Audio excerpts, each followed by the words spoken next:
through some difficulties, and there's many gloomy people as a result of that. But keep faith, because the future is, over the next few years, is going to be good, much better than people in Philippines believe it to be. And so, and this event is meant to promote that and to help that evolution. So Philippines is, in my view, no longer an emerging country, it's an emerged country, and it's on its way to economic tiger status. Excellent. Is that okay? Excellent. Thank you very much for coming to the show, and more power to you, and congratulations on your success. We'll see you on Thursday. Thank you very much. Okay, thanks, everyone. Yes. Guys, don't go away, because in a few moments we have one of the immediate past winner of the Asia CEO Award coming up. So stay tuned for that.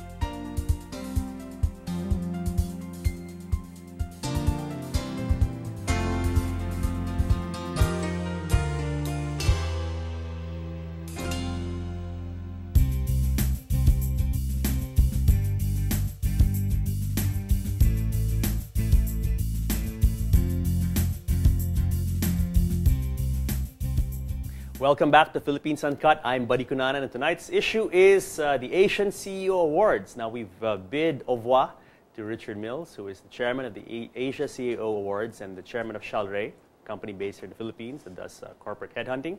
We're now joined by Mr. Oscar Sañez, a very interesting personality, and he is the VP, Vice President of the International Cluster of San Miguel Pure Foods. Good evening, Oscar. Welcome to Philippines Uncut. Good evening, Bud. It's good to be in your show. I'm so excited to interview you, because I love interviewing interesting people, and you are one hell of an interesting guy, as our viewers are going to get to know you in a few minutes. Okay. So tell us a bit about yourself. Now, you are the VP, Vice President, International Cluster for San Miguel Pure Foods. What does this mean? Well, I joined San Miguel this year, actually, early part of this year, and I look after the international operations for the food side of the business of San Miguel. San Miguel is a truly global company. It's good to be part of that kind of a company that represents the Filipino spirit overseas. And not very many people know that San Miguel Pure Foods has fully integrated operations in places like Vietnam and Indonesia. Wow. I look after those markets. So a big responsibility and a lot of areas to cover.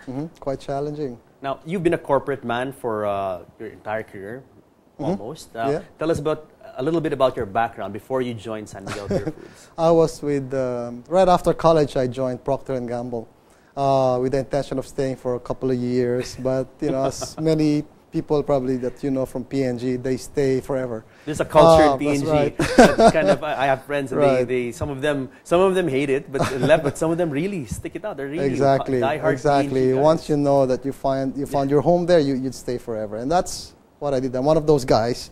Stayed 29 years. Wow. Obviously, I enjoyed my time, and for a big part of my career, I was assigned in many other countries as well. Again, a global company, so I was assigned in the U.S., in Japan, Singapore, and then finally in Australia before I took early retirement a few years ago. You really brought great distinction to the Philippines. You were the country manager of Procter & Gamble in Australia, and that's amazing. I mean, it's such a big country, and it is a developed market. It is a sophisticated market. For you to be the country manager of this huge, respected international corporation there, that is something that is very, very impressive. And understand that while you were there, you were also you were the president of the American Chamber of Commerce. Oh, that's right. How did that work out for a Filipino? I don't know what happened, but definitely part of it was our success in P&G and the fact that we wanted to be able to participate in promoting the industry and promoting Australia, promoting our brands, of course. And I basically did my bit. When the opportunity came, to lead the American chamber. I ran for the seat and I won. So the first Filipino, the first Asian Asian in that position. Wow. And as far as I was concerned, I was just doing my thing.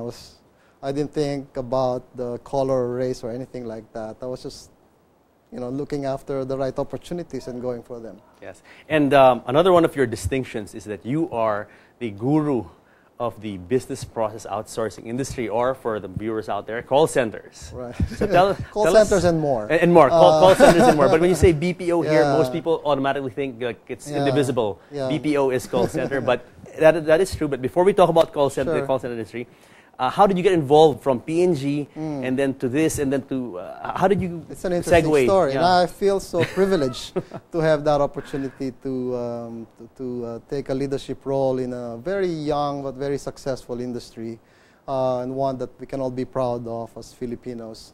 When I came home from Australia after I took early retirement from P&G, I was just looking for the right opportunity to come along. I wasn't in a hurry to do anything. I did a bit of a teaching stint in De La Salle, and then I took on a project leadership role for Ayala Foundation in a project called GILAS, which is about setting up computer laboratories in public high schools in the Philippines. I was so interested in doing something beyond or outside of the mainstream corporate kind of life.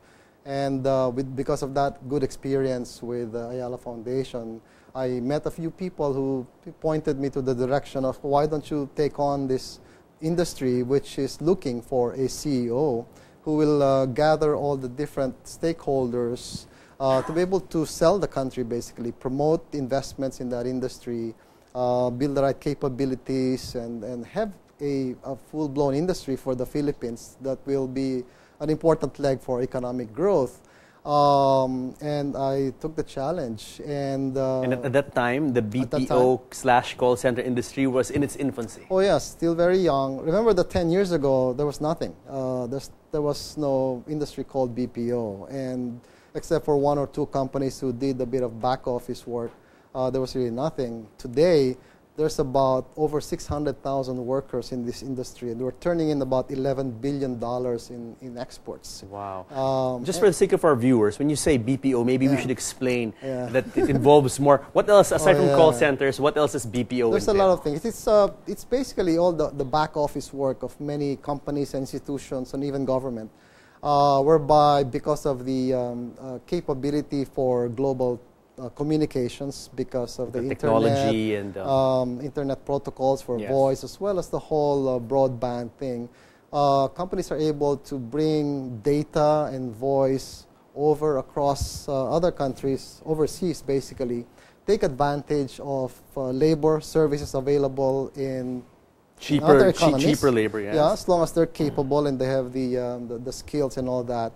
And be able to use that to improve their competitiveness. Yes. So it's not about jobs lost in one country. It's about being able for these companies to be able to make them more competitive in the market. To create a synergy, tapping on different resources from different skills in different places. Yeah. And fortunately for the Philippines, we have a big market for young graduates, college graduates, can speak good English, and we'll have the training for either technical subjects in engineering or even liberal arts who can support many of these companies, even creative arts. That's why call centers is not the only thing. It's just about 60%. What are the others aside from call center? When you say back office operations? Back office can be everything from engineering design to software development to accounting. Maybe even